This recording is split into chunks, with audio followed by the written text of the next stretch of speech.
And what we also know is that about 91% of kids that are sexually abused are abused by someone that they or their family know. We're not talking about a scary stranger. We're not talking about, the person that jumps out of the bushes and kidnaps a child. But sexual abuse and understanding how it works and how people are able to get away with it, sometimes we confuse this idea of stranger danger with what it means to have real safety conversations. And the reality is that if 91% of kids that are sexually abused are abused by people that their parents or their family or their school or their camp actually knows, we have a lot of questions to ask and we have a lot of work to do. Welcome to I.M.P.A.C.T Today, the podcast where we explore important messages for parents and children together. I am Avital Goetz. And I am Binyamin of Growing Impact Publications. Join us as we dive into the books written by Mrs. Bracha Goetz, my mother, and my mother-in-law, best-selling author of 40-plus children's books, including Let's Stay Safe and Talking About Personal Privacy. We'll be bringing you a behind-the-scenes tour, uncovering the joyful and important messages hidden in each unique book, and we'll learn how to utilize these books as tools in our parenting and in our own lives as well. Welcome to I.M.P.A.C.T Today. I'm Avital Goetz, and today I have a special treat, a little bit different episode than we normally do. Normally I have my husband Binyamin joining me as co-host, and today I'm so happy to welcome my mother-in-law, Mrs. Bracha Goetz, as my co-host, and we are excited to introduce you to Rahel Bayar, and this is our first time getting to meet as well, and it's such a privilege. So without, further introduction, I would like to introduce you, Rahel, and allow you to tell us a little bit about yourself and the wonderful work that you do. Oh, thank you so much. And thank you so much for the invitation to be on. I'm so glad that we had this opportunity for all of us to meet and for all of us to discuss. So I'm Rahel Bayar, and I have the really wonderful, I guess you could say, privilege to run a consultancy that works really across North America on what it means to create safe spaces. I work with camps and with schools, and I work with national sports organizations and many other entities on the real question of how do we keep our places safe from abuse and from harassment.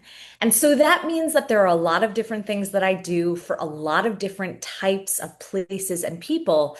But the way that I come to this work and my background is that I am a former sex crimes and child abuse prosecutor from the Bronx District Attorney's Office in New York. And that is where I'm headquartered. And so I was a member of law enforcement for many years, prosecuting some of the worst things that can be done to children and adults.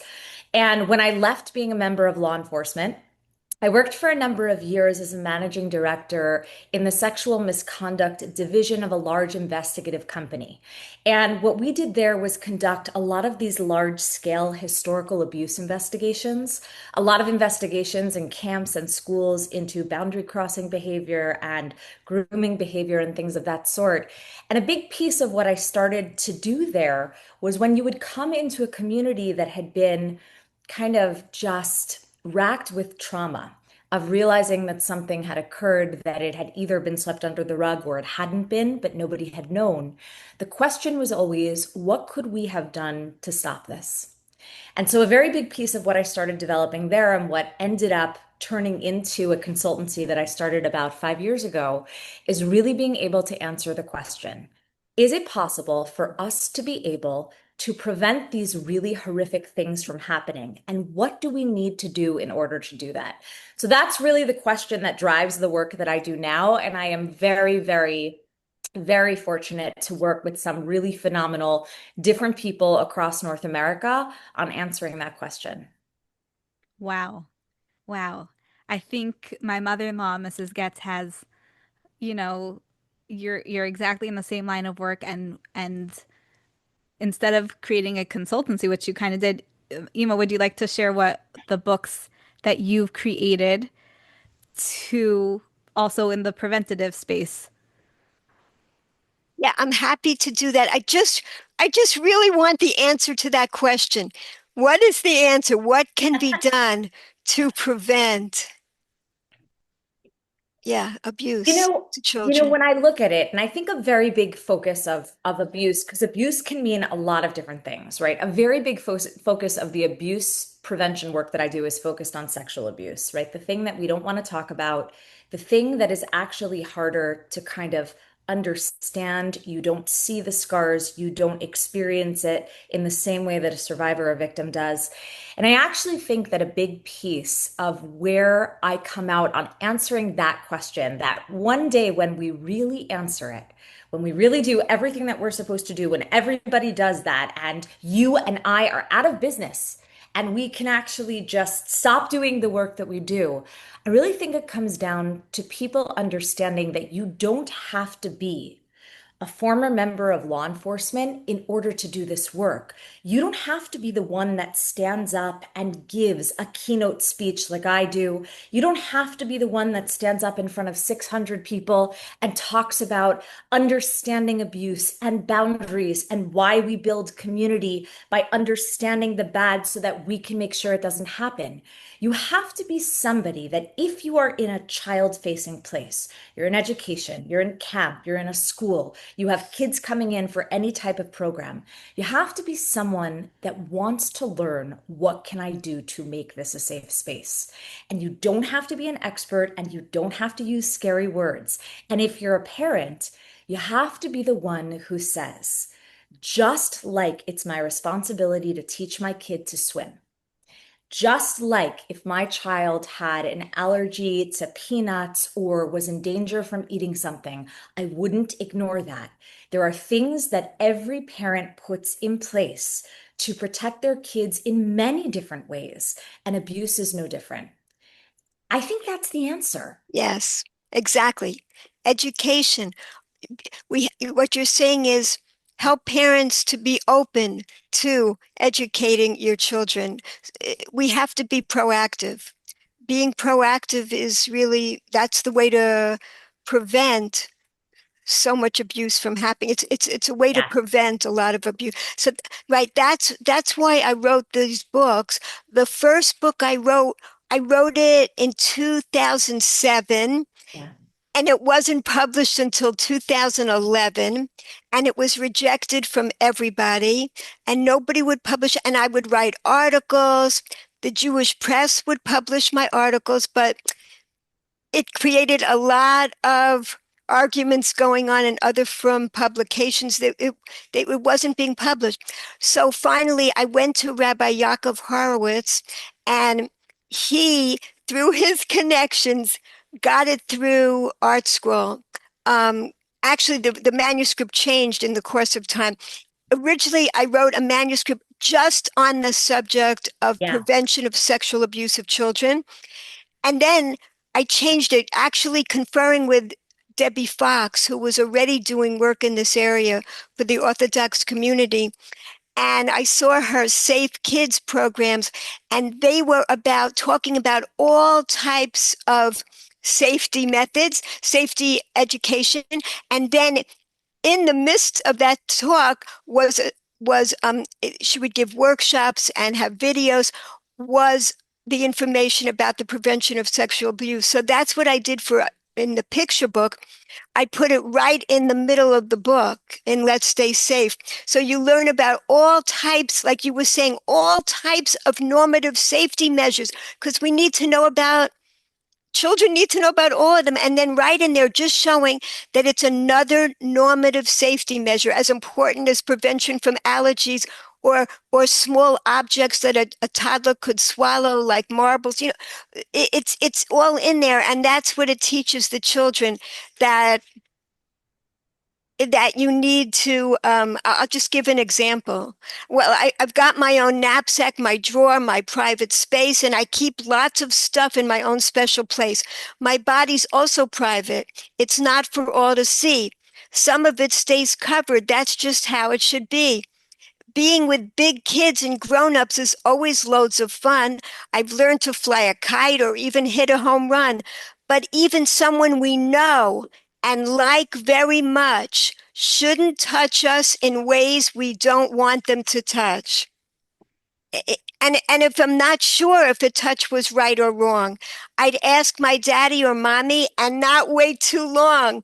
Even if someone touched me a very long time ago, I'll surely tell them it's best that they know. I, I'd tell mommy or daddy if someone I meet tells me to keep a secret and then offers a treat. If someone says, let's go someplace alone, only you and me, no way, I reply. That's not a safe place to be. We can always say no and quickly go away. When we don't feel comfortable, we don't have to stay. If someone tells me a secret that to my parents I should not say, I always trust my parents. I tell them that very day. And then I go on about medicine and vitamins, all kinds of other things. And the other book, the privacy book, just focuses on that.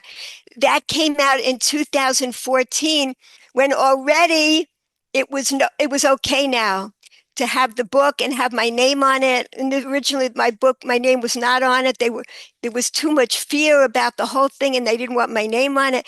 So now by 2014 it was already acceptable to teach children in the Orthodox community about this subject and more and more. So yeah, that's what I just wanted to share that. Amazing. Yeah, so what your books are doing is these are daunting conversations for parents to have. They're big topics, you know? And it's as a parent who's not familiar with anything about this or you know, our biggest drive is to keep our children safe. And just knowing where to start is scary. You know, we don't want to mess up. So these books are the great starting ground, right? They're springboards for conversation. They allow it to come in a natural space, you know, and nothing scary about it, and just making the conversation normative. And I think that's what these books really are doing. They're starting points. So, Rachel, can you give us other practical tips for parents to help continue the dialogue with their children about personal safety? Yeah, and you know, when you were describing the use of the books, the word that came to mind is a phrase that I use a lot, which is it was a tool for your safety toolkit. Like the books are a tool for your safety toolkit. You don't need one tool, you need a lot of tools. You can't build a house with just a screwdriver. It doesn't work that way, right? But you need different types of tools in different ways at different moments that meet your needs and the needs of your kids. And I think to answer that question, we have to also look at this. And I know that for parents that are listening, they might say to themselves, okay, great. I can use that book and I can talk to my kid, and then we are good to go. Like, we're good to go. I've checked the box. I'm moving on. We're good to go. And I actually think a big piece of this is reminding parents that first and foremost, any abuse prevention conversation, I I think of them as what I call serial moments. You know that moment when it's like early on a Shabbat morning and like you have a couple of hours before kids are heading to shul, before you're going wherever it is that you need to go, and everybody woke up early and nobody is that tired and there's nowhere to go for at least the next hour. So your kids sit down and they have a bowl of cereal. It's not a Sunday where they're running to Little League, or it's not like a Monday morning where everybody has to catch the bus. There's this like calm, right? And you're having a bowl of cereal, and it's like a special sugar cereal because it's Shabbat morning or whatever it might be. And in that moment of calm, I think about the abuse prevention conversations that we can have in small moments. Abuse prevention is not about a big sit down conversation. It's not about a heavy moment. We need to talk about something before you go to summer camp. We need to talk about something in some way. It's about taking a moment and being able to remind your kid everything from what you already referenced, the differences between secrets and surprises, right? A surprise will always have an ending and a secret doesn't. No healthy grown up needs a kid to keep a secret from their parents, right? And sometimes you could have a situation where even someone in your family asks you to keep a secret. Sometimes it could even be a parent, right? And so, what does it mean to be able to educate kids about the fact that if someone's asking you to keep a secret, it's a really good idea to find a safe adult that feels safe for you, It feels safe for you in that moment and to be able to tell them. But I also think about the small moments that I've had, even with my own kids. I'm saying to them something in a calm moment, saying to them something like, hey, listen, by the way, can I just remind you that there is nothing that you could ever do or that ever could be done to you that would ever make me stop loving you. Mm, I never mentioned sexual abuse. I never mentioned the words pedophile or molester or anything else that kind of triggers this reaction. I want you to know that, like, there is nothing that you could ever do or that ever could be done to you that would ever make me stop loving you. mm, And you know I'm always going to believe you, right? Those little small moments mm, are just as important as being able to say to your kid, hey, by the way, you know, if there is ever somebody who wants to show you a private who wants to see yours. And I once had this conversation with one of my kids, and I share this story with permission when she was about 5 years old. And I had had this conversation with her before. It typically goes if there's somebody that ever wants to show you their private part or ever wants to see yours, like I want you to know that X, Y, and Z. She interrupts me in the middle of this happening. I was folding laundry. I was having one of these calm moments. I was folding laundry, and I said, if ever anybody ever wants to touch your private part, and she looks up at me from her dolls that she was playing with, and she's like, ew, Ima, that's gross. Why would anybody ever do that? And I remember I totally froze. And I have had this conversation many times, and I totally froze. And I remember thinking, how do I answer the question? mhm, How do I answer the question? And in that moment, I said to myself, she's asking, why would anybody do that? You don't have to give her the answer you would give a 30-year-old. Give her an answer you would give a 5-year-old. And I said, you want to know something? Most people in the world are actually amazing. They're amazing.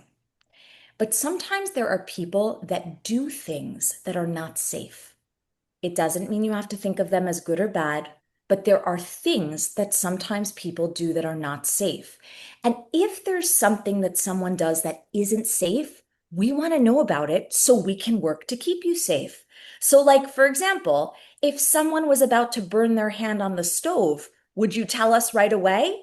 Yes, totally. I would tell you right away. Right, because it's not safe.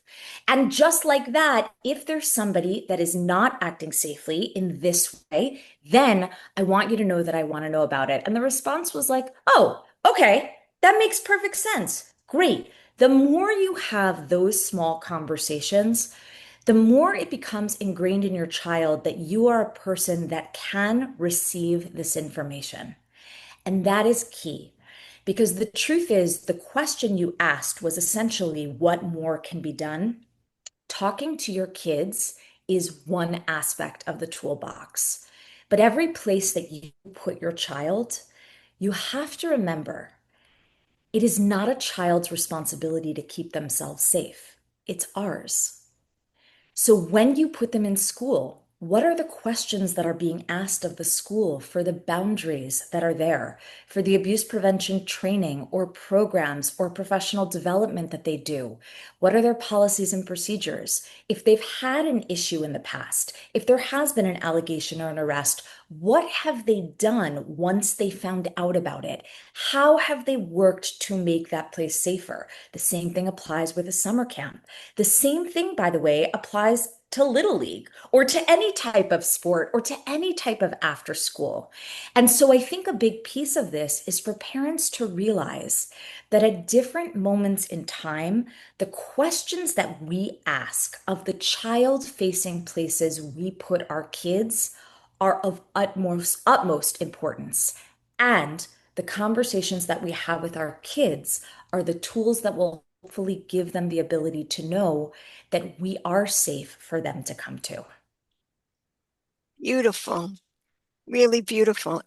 Well, I have another question for you. You know, one of the things that I advise people, if a child does divulge that something happened to them, um, tells it to the parent, I one thing I advise, which I haven't heard before, and I want to know what your take is on this, is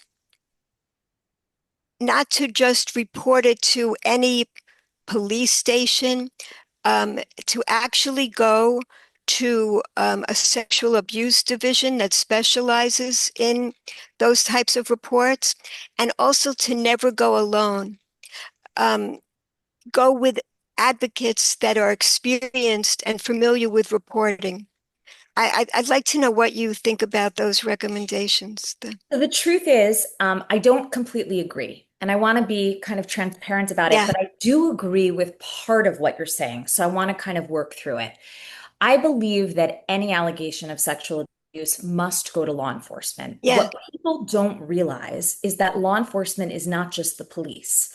right. In America, law enforcement is also the police. It is also the district attorney's or the prosecutor's office. And in most states in the United States, and I'm not assuming that all of your listeners are in the United States, right? You could have some that are in different countries. But in the United States, there are what we call child advocacy centers, Mhm. which essentially are considered co-located facilities that work with law enforcement, the DA's office, or the prosecutor's office, because every state calls it something different. That's why I'm using terminology, the police, as well as children's services.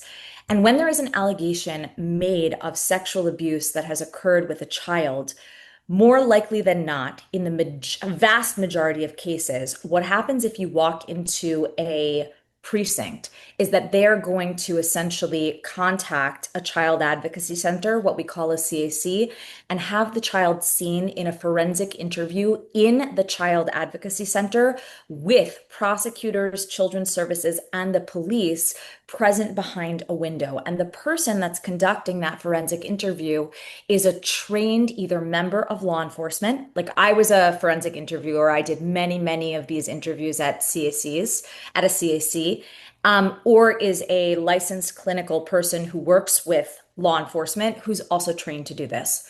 What I don't agree with is going to some sort of therapist or psychologist to first assess it, see what you can do, and then potentially go to law enforcement. I believe law enforcement is the right avenue right away. It is the only way to both seek justice, but also protect any other child and that child, and simultaneously to make sure that that child is seeing a licensed mental health professional that has expertise in that area. And that is without a doubt in every situation, I will always recommend a direct call to law enforcement. The other piece is you can call, depending on what county you're in or what state you're in, you can also call a precinct and ask to speak to a special victims detective, right? When you walk into the precinct, you don't, usually there is a special detective that's around, but you could have a town that is a much smaller police department and they don't have a special victims detective that's just present. But you can call ahead and say, I'd like to bring in my child. We have to report a potential crime. I'd like them to be seen by someone from special victims or someone from your child abuse unit. What is a good time to bring them in?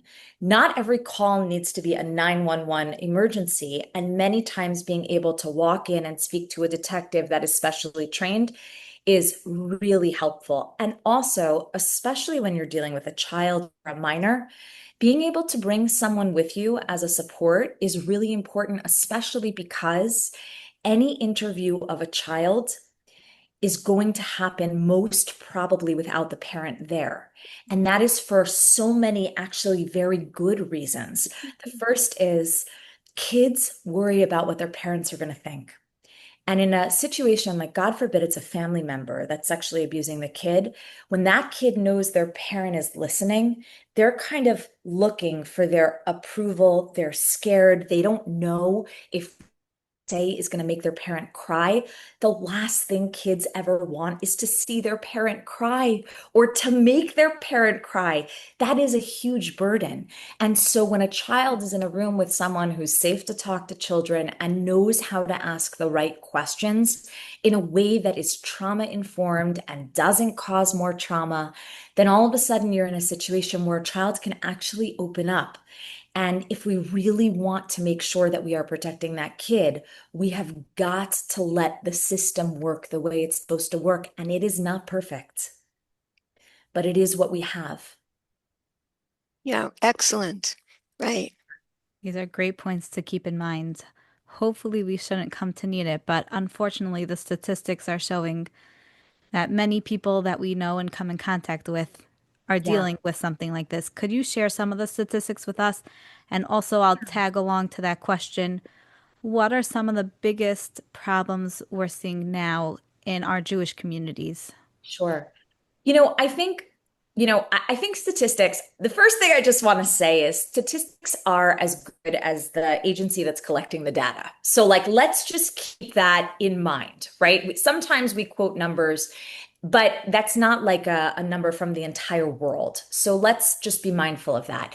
The numbers that we have from organizations that do collect data, like the CDC and RAIN with two N's, and many other organizations, and these numbers fluctuate a bit, are that somewhere between either 1 in 4 and 1 in 7. Sometimes you'll see 1 in 4 and 1 in 12 or 13, 1 in 4 and 1 in 20, depending on where you're looking at the data, but somewhere in that range, let's say between 1 in 4 and 1 in 13 or 1 in 7 kids will be sexually abused by the time they turn 18.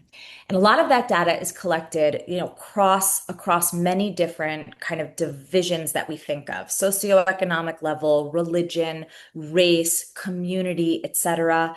And what we also know is that those numbers are really underreported, that the majority of kids that are sexually abused never come forward. The majority of adults that were abused as kids don't come forward, right? The anomaly of people coming forward is really in like the past.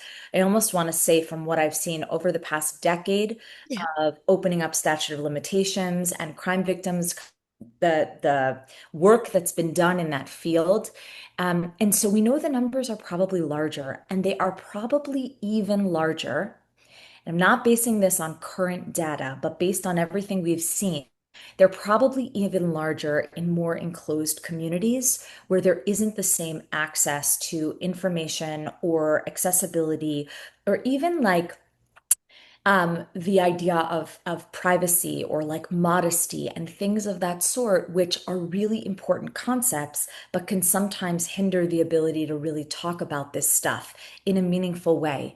And what we also know is that about 91% of kids that are sexually abused are abused by someone that they or their family know. We're not talking about a scary stranger. We're not talking about, the person that jumps out of the bushes and kidnaps a child. Like, I remember I grew up in the 80s, right? Remember my parents teaching me, never take candy from a stranger, don't pet a cute puppy, don't get into a car with a stranger. And now we literally get into Ubers and Lyfts all the time with strangers, right? The safety, like, I feel like the 1980s and 90s was all about don't get kidnapped, right? That was like faces on milk cartons and don't get kidnapped. But from a section, and by the way, that is important. That is an important safety conversation. But sexual abuse and understanding how it works and how people are able to get away with it, sometimes we confuse this idea of stranger danger with what it means to have real safety conversations. And the reality is that if 91% of kids that are sexually abused are abused by people that their parents or their family or their school or their camp actually knows, we have a lot of questions to ask and we have a lot of work to do. It's a really sobering thought and really sobering statistics. So what are the big problems we're seeing now in the Jewish communities? Any in particular? Yeah. I think I think there are a few. I think there are a few. I think that I always hate to generalize because I actually think that some communities navigate this much better than other communities. I think some schools do a much better job. I also think communally, some rebbeim do a much better job of speaking out about this than others. And so, though I hate to generalize, let's generalize for the sake of this conversation. We're still not talking enough about this. And I also think we're still not providing enough of a safe space for survivors and victims of sexual abuse. I think that when people come forward, especially when they are an adult, and they say, I was abused at your school, at your camp, in your community, or by this person, the initial inclination is essentially to both doubt the person, to want to prove them wrong, or to disbelieve them. And part of that is due to our what we call cognitive dissonance. The fact that but I know the person that was being accused of this. I know them to be an awesome person with a great sense of humor and a wonderful personality and like, has always been kind to me. Is not scary, is not mean, is not creepy, and like has literally never done anything to me. But that cognitive dissonance, where it's very hard for us to wrap our heads around the idea that someone can be an unsafe person and do unsafe things because my own experiences were positive and wonderful, is exactly what abusers are relying on. They're relying on the fact that you will not believe them. And I just said this yesterday. I just finished up about 3.5 weeks of summer camp staff training. And yesterday was I finished my last one. I took a very deep breath. It's been exhausting. I've been all over the country. It's been exhausting.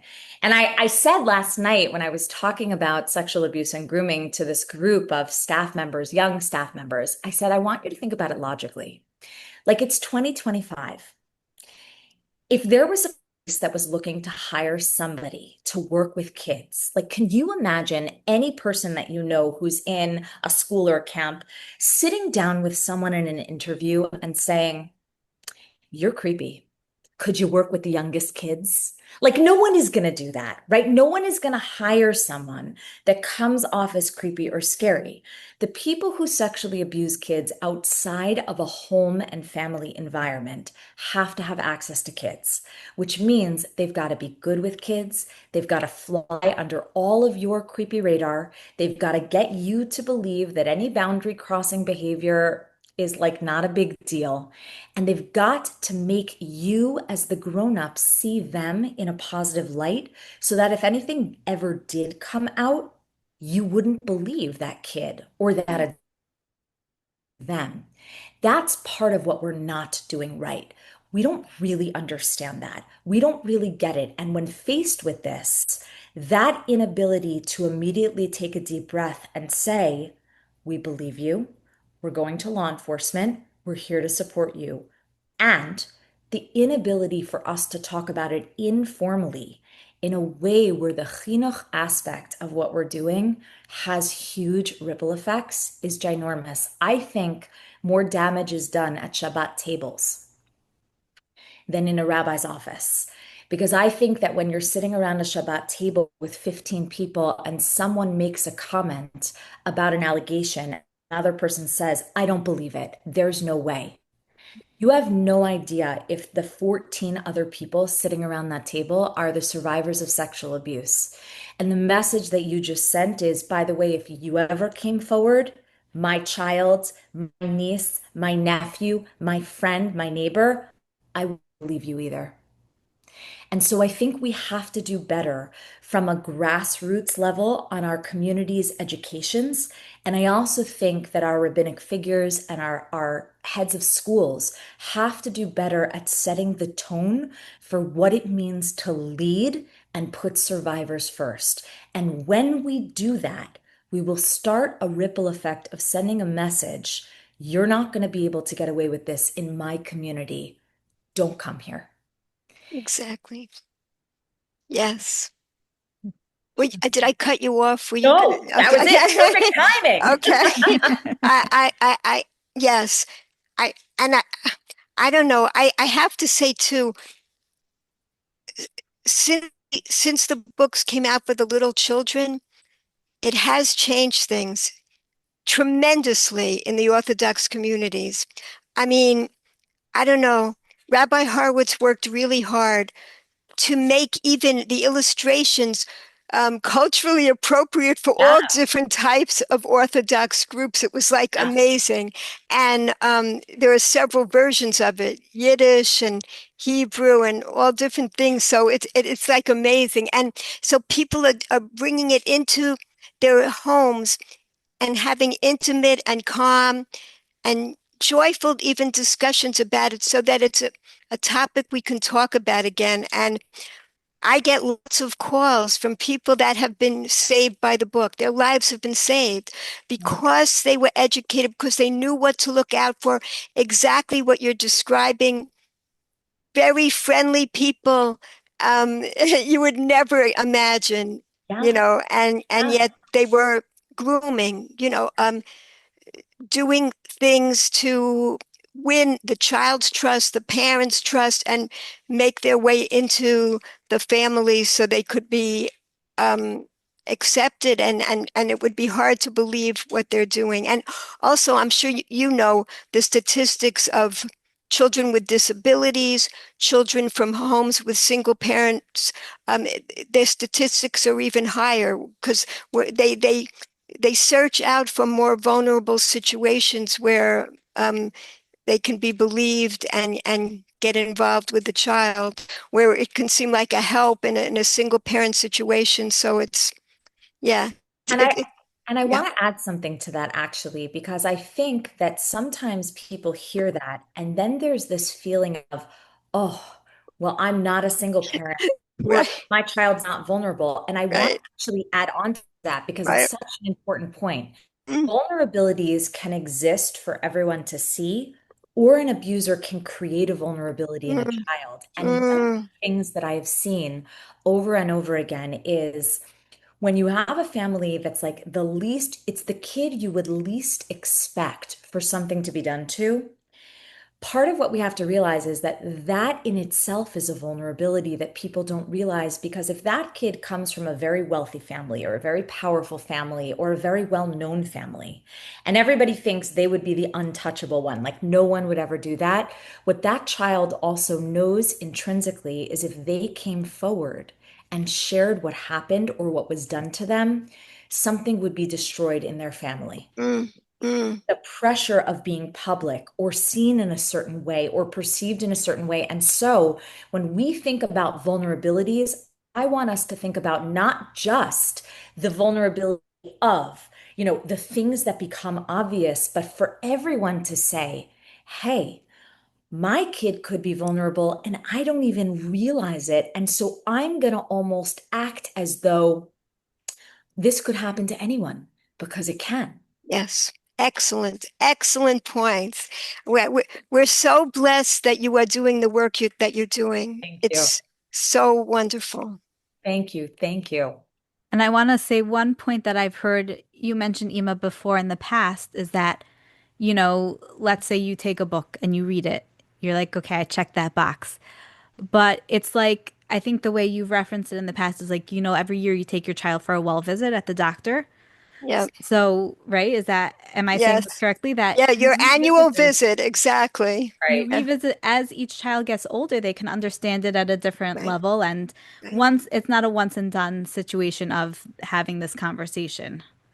Yeah, I yeah, mean, that, it's a wonderful part of having a book, right? yeah, I mean, I have kids that read. We used to try the library. It doesn't work because my kids need to reread their books over and over and over and over again. So in my family, we've got books everywhere because yeah, everybody just loves to read.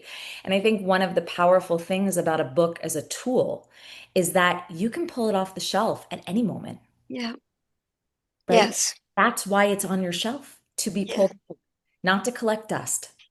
yes, to review. Children love to get it, repeat, Totally. repeat.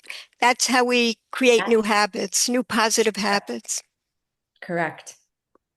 So, I've heard you speak a little bit about something you reference as tricky behaviors.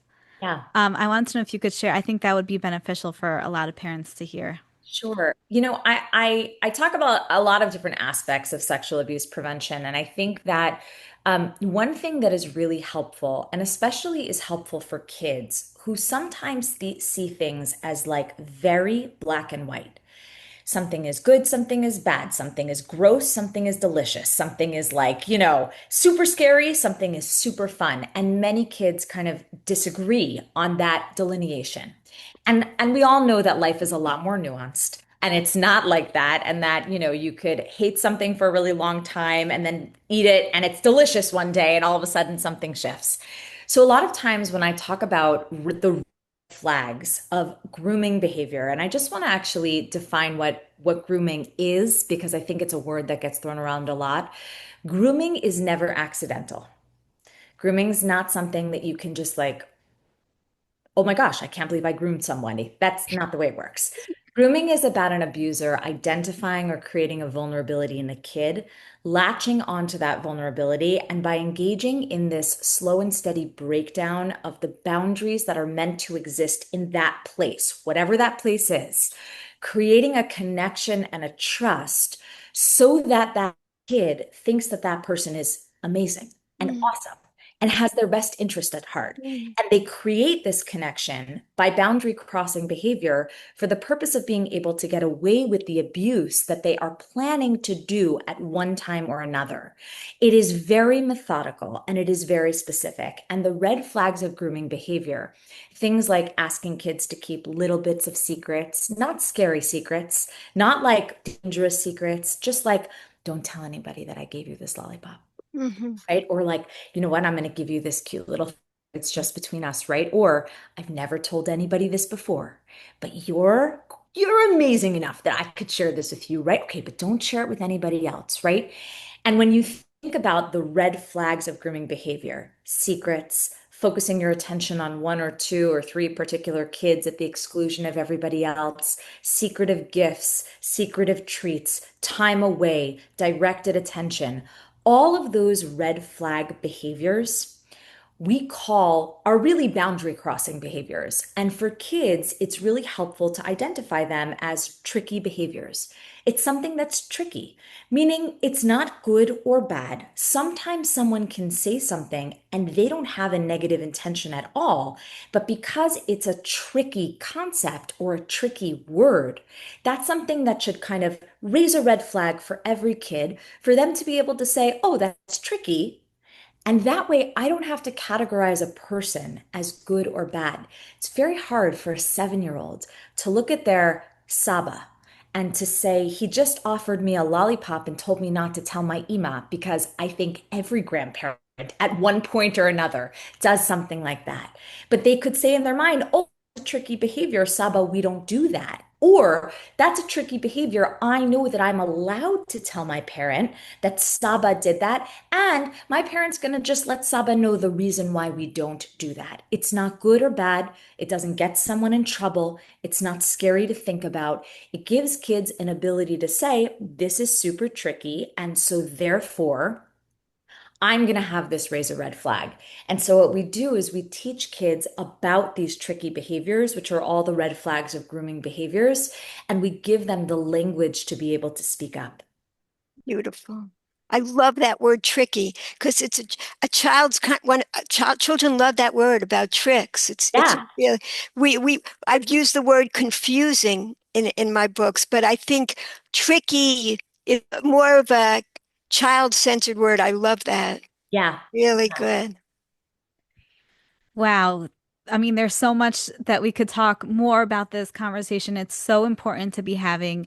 I appreciate that you took your time from your very busy schedule to share some important snippets with us. Um, Ima, do you have any last questions for Rachel before we wrap up? Um, I just think this was amazing. I'm so grateful to you for every piece of wisdom that you just shared with all of us. It's so helpful. It truly saves lives. It truly helps souls to shine. That's why I wrote the books, because when this happens, when abuse happens, these traumas happen, it puts coverings on our beautiful souls and helping to prevent children from ever experiencing this, or helping them, if they have experienced this, to shine again. That's what you're doing for children all over. So it's we really were privileged to have you join us today and share this with more parents so more children could be helped. Thank you so much. And, and the same to you. I am really excited now to go and read all of your books, all of I really feel like it's such an important tool, and it's so, so important to be able to get those tools into so many different homes, in so many different types of communities. So thank you. Thank you. Rachel, is there any last message that you would like to share? Just that I want people who are listening to know that if there is something that you suspect is happening to a child, to your child, if you've had a concern for a while, right, you can reach out to law enforcement, and you can actually speak to someone. And at the end of the day, I always say to parents, we wouldn't hesitate to jump into a pool if we saw a child was drowning, but we also put a lot of guardrails in place so that we prevent that from happening. But sometimes the guardrails we put in place don't work, and we have to jump in. Don't be afraid to jump in. Thank you so much for having me. Thank you for joining us today. You can head to growingimpactpublications.com to book Mrs. Goetz for an in-person or Zoom presentation, consultations, and to find her books. We love getting your feedback as well. You can email us at info@growingimpactpublications.com. And you can hit the subscribe button so you don't miss an episode. Until next time.